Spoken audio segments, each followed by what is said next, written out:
Toronto is filled with inspiring musicians hoping to share their story with the world. Marcus Haran is the latest to share his story, and he's hoping to change the narrative surrounding Sri Lankan refugees. I'm the hot boy from Sri Lanka.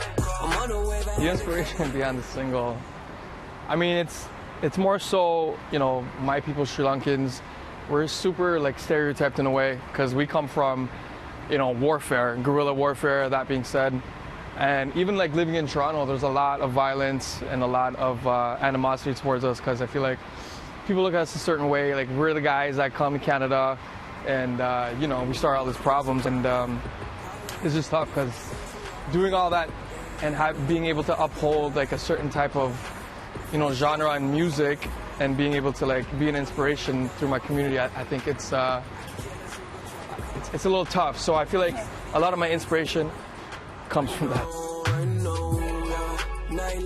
I was talking about a lot of the things I've been through, you know, with family, with insecurities, even having the skin condition vitiligo.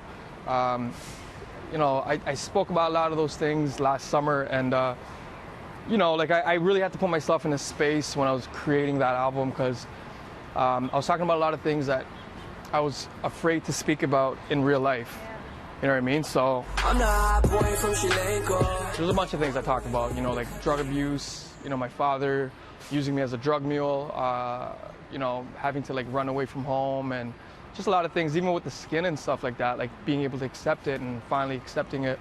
You know, a lot of these kids do hit me up and they thank me, you know, for being an inspiration and helping them get through like a day. Marcus said his passion for music was inspired by his mother. He watched her in Sri Lanka performing on stage, and that's where everything began for him.